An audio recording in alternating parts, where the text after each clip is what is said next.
अस्सलाम वालेकुम स्टूडेंट्स, उम्मीद है आप लोग खैरियत से होंगे। आज का जो हमारा लेक्चर है वो इंट्रोडक्शन टू सोशियोलॉजी का लेक्चर नंबर 3 है। इसमें हमने थ्योरेटिकल पर्सपेक्टिव इन सोशियोलॉजी को देखना है। इसमें हमारे पास सब हेडिंग्स जो हैं वो लेवल ऑफ एनालिसिस आ जाता है, स्ट्रक्चर फंक्शनलिज्म आ जाता है, कॉन्फ्लिक्ट आ जाता है, सिंबॉलिक इंटर रिएक्शनिज़्म आ जाता है, कंटेम्प्रेरी थ्योरेटिकल अप्रोचेज़ आ जाती हैं। ठीक है, और मज़ीद उसके अंदर फर्दर अप्रोचेज़ हैं जिनको हम वन बाय वन देखेंगे। अच्छा, हमारा जो लेक्चर शुरू हो रहा है उसमें यही बता रहे हैं कि we integrate our experiences our fact into a framework of रफली comparable concept in order to make sense of existence. ठीक है, जब भी हमारे कोई डेली बेसिस पे एक्सपीरियंसेस हो रहे होते हैं, ठीक है, उन एक्सपीरियंसेस को या उन ऑब्जर्वेशंस को हम एक फ्रेमवर्क देते हैं, ठीक है, और फिर आइडियाज़ को कंपेयर करते हैं ताकि उसकी जो एग्जिस्टेंस है वो जस्टिफाई हो सके या फिर वो थोड़ी सेंसिबल हो सके। इसी तरह से मज़ीद अगर हम देखते हैं कि सोशियोलॉजिस्ट क्या करते हैं, वो इंटीग्रेट करते हैं और ये चीज़ फाइंड आउट करते हैं कि किस तरह से हमने थ्योरेटिकल फ्रेमवर्क बनाना है और थ्योरेटिकल फ्रेमवर्क के अंदर हमारे पास क्या क्या चीज़ें आएंगी। हमारी ऑब्जर्वेशन के रिज़ल्ट में जो चीज़ें भी हम फाइंड आउट करते हैं या हमें एक रैंडम सा थोड़ा सा एनालिसिस होता है या फिर हम किसी चीज़ को अंडरस्टैंड करने की कोशिश करते हैं, तो उसकी बेसिस पे हम कोई स्टेटमेंट बनाते हैं, तो वो स्टेटमेंट हमारी जो है वो थ्योरी कहलाती है। ठीक है, कि लाइक इस बंदे ने ये चीज़ ऑब्जर्व की सोसाइटी के अंदर, तो उसके अकॉर्डिंग उसकी जो है वो ये थ्योरी है। ठीक है, इसी तरह से अकॉर्डिंग टू हेंसलन हम देखें तो 2011 में ई थ्योरी, उसने ये कहा था कि ई theory act as a lens दो through which we can perceive social existence. हर थ्योरी जो है ना वो एक लेंस की तरह काम करती है। आप अगर एक थ्योरी को देख रहे हैं और उसी के पर्सपेक्टिव को अंडरस्टैंड करते हैं और उसी नज़र से देखते हैं, तो इसका मतलब है कि आप उसी के लिहाज से सोसाइटी के लोगों की या सोशल सेटिंग की एग्जिस्टेंस को उस लिहाज से देखेंगे। जब आप किसी और नई थ्योरी की तरफ जाते हैं, उस पर फोकस करते हैं, उसका एनालिसिस करते हैं और उसके मुताबिक सोसाइटी को देखते हैं, तो दोनों चीज़ें आपस में वेरी कर रही होती हैं डिफरेंटली। ठीक है, अच्छा, अब हम देखते हैं कि लेवल ऑफ एनालिसिस क्या है। लेवल ऑफ एनालिसिस हमारे पास डिफरेंट है, माइक्रो है, इसके बाद मीज़ो है और डिफरेंट किस्म के ना। तो माइक्रो हमारे पास जो होता है ना वो मिनिमम कम लेवल पे होता है, मैक्रो जो होता है वो बड़ा होता है और मीज़ो जो है वो इंटरमीडिएट होता है। ठीक है, तो ये डिफरेंट किस्म के जो है नाम के ज़रिए से ही आप इसको ईज़िली याद रख सकते हो। मज़ीद ये है कि सिंबॉलिक इंट्रैक्शनलिज्म क्या है। In contrast frequently concentrate on the micro level on social interaction what individual do when they are around one other. एक दूसरे के सामने लोग किस तरह से मतलब क्या चीज़ें कर रहे होते हैं, किस तरह से काम करते हैं, किस तरह से बिहेव करते हैं, ये चीज़ें हम देखते हैं कि किस तरह सिंबॉलिकली आपस में उनका जो है वो इंटरेक्शन हो रहा होता है और किस तरह से एक दूसरे की हेल्प करते हैं। ठीक है, ये सारी चीज़ें हमने देख ली। For instance a symbolic interactionism would concentrate on the micro level. ठीक है, व्हेन स्टडिंग होमलेस इंडिविजुअल्स, ये मज़ीद उसकी एग्जांपल्स बता रहे हैं आपको, बस जो है वो इसका क्या होना चाहिए, आइडिया होना चाहिए। मज़ीद हम चलते हैं, कॉन्फ्लिक्ट थ्योरी की बात हो रही है। On the other hand would emphasis the conflict between socio economic classes. ठीक है, जिस तरह से अपर क्लास है, लोअर क्लास है, मिडिल क्लास है, उनको सोसाइटी में अलग से जाना जाता है, पहचाना जाता है, उनकी अपनी एक वर्थ होती है। तो देखिए इनके दरमियान भी इनइक्वलिटी आ रही होती है। ठीक है, तो ये जो इनइक्वलिटी आती है बेसिकली यही कॉन्फ्लिक्ट अक्कर हो रहा होता है। ठीक है, डिफरेंट क्लासेस के दौरान लोगों के बिहेवियर्स, लोगों की वर्क सेटिंग, लोगों का आपस में उठना बैठना, ये सारी चीज़ें जो हैं वेरी कर रही होती हैं और सम हाउ कॉन्फ्लिक्ट भी अक्कर करती हैं। अच्छा, हम स्ट्रक्चर फंक्शनलिज्म की बात करते हैं, तो इसमें ये कह रहे हैं कि functional analysis sometimes refer to as functionalism and structure functionalism में बी फाउंड इन सोशियोलॉजी। ठीक है, मज़ीद इसमें अगस्ट कॉम का, हर्बर्ट स्पेंसर का बता रहे हैं कि उन्होंने किस तरह से thought of society as an living thing. ठीक है, उन्होंने सोसाइटी को इस तरह से देखा। They claim that society operate in a similar manner to how a person or animal organs work in concert. जिस तरह से एक इंसान या एक एनिमल अपनी सोसाइटी के अंदर सर्वाइव कर रहा होता है, उन्होंने कहा कि ये सोसाइटी जो है ना इट्स लाइक एन ऑर्गेनिज्म। ठीक है, आपने ये चीज़ें याद रखनी है। इसके बाद क्या है, normal condition of society is one in which every component of it is carry out it's duties. जैसा जिसको काम है, जिस तरह से वो उसी तरह करता रहे, तो इसका मतलब है कि हमारी सोसाइटी नॉर्मल कंडीशन की तरह है। ठीक है, if they fail to carry out their duties, इंसानों की तरह अगर वो अपने काम अच्छे से नहीं कर सकते, society is said to be in a abnormal or pathological state. ठीक है, अब आपको ये पता होना चाहिए कि एबनॉर्मल और पैथोलॉजिकल स्टेट कब होती है। मज़ीद हम चलते हैं कि रॉबर्ट मिल्टन और फंक्शनलिज्म के बारे में क्या कहते हैं। तो Milton coined the word functions to describe how people action have positive outcome, कि लोग जब भी कोई काम करते हैं तो उसकी किस तरह से पॉजिटिव आउटकम्स आती हैं। ठीक है, इसके बाद ये है कि Milton emphasise that human behaviour can also have hidden function और unexpected result that add in system adjustment, assume the bonus is effective.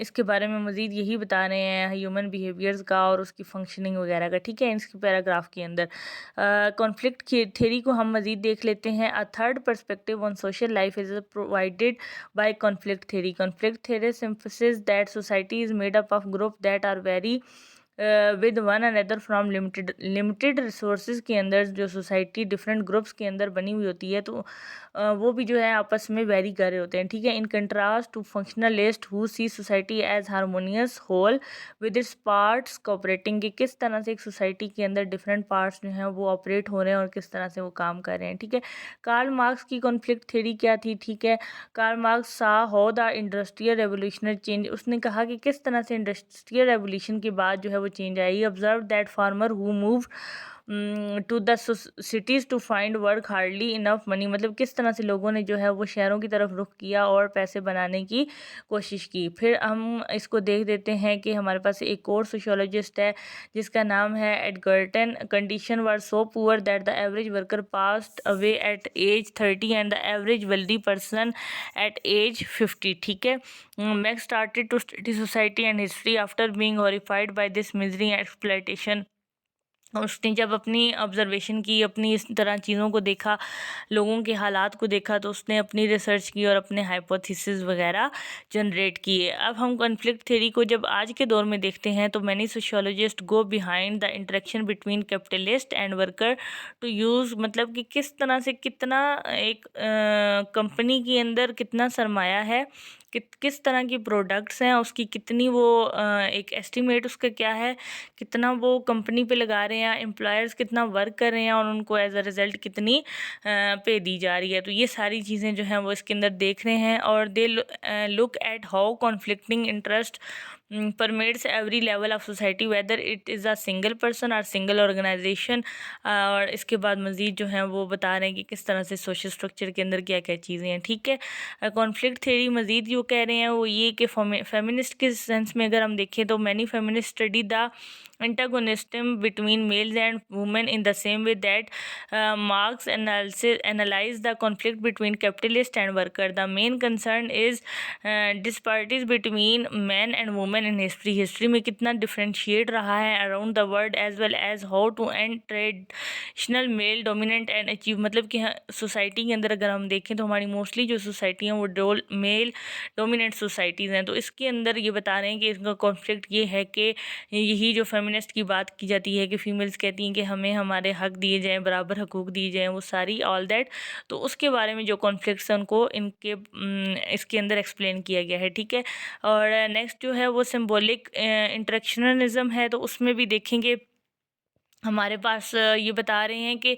ये इस तरह की कंप्रीहेंशंस हैं कि किस तरह से हम इन्वायरमेंट को देखते हैं, उसके साथ इंटरेक्ट करते हैं और डिपेंड करते हैं हमारे सिंबल्स पे या ऑब्जेक्ट पे। ठीक है, और हम किसी भी चीज़ को कौन से मतलब के एट्रीब्यूशंस देते हैं ना, और ये सारी चीज़ें जो हैं वो सिंबॉलिक इंटरेक्शनिज्म के बारे में है कि सिंबल्स की फॉर्म में हम किस तरह से लोगों से इंटरेक्ट करते हैं। अब जैसे लैंग्वेज को देखें तो लैंग्वेज भी हमारा एक टूल है या सिंबल है जिसकी बेसिस पे हम लोगों से बात करते हैं। ठीक है, अच्छा इसके बाद क्या है जी, contemporary theoretical approaches, feminist, post colonialism and post modernism. ठीक है, पोस्ट इन चीज़ों के बारे में जिक्र हो रहा है, हम इसको पढ़ लेते हैं। क्या theoretical perspective known as feminist emphasis the significance of gender. आपको पता है जेंडर बाइसनेस है हमारे सेटिंग के अंदर, हमारी सोसाइटी के अंदर।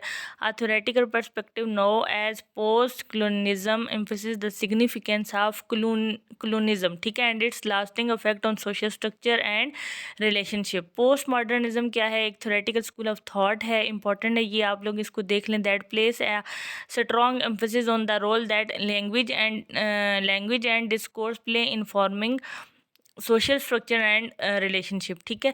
इसके अंदर यही चीज़ें, सोसाइटी की बात कर रहे हैं, पोस्ट मॉडर्निज्म की बात कर रहे हैं, फेमिनिज्म की बात कर रहे हैं, ठीक है। और इन थेरीज़ का जो है वो पॉइंट व्यूज़ की जिक्र कर रहे हैं कि मतलब कि किस तरह से जो है वो इन थेरीज़ की अपने पॉइंट ऑफ व्यू करेक्ट है ना। तो मैं आपको बताऊँ कि थेरी कोई भी है ना, उसकी अपनी अपनी बाउंड्रीज़ हैं, अपनी अपनी लिमिटेशंस हैं, ठीक है।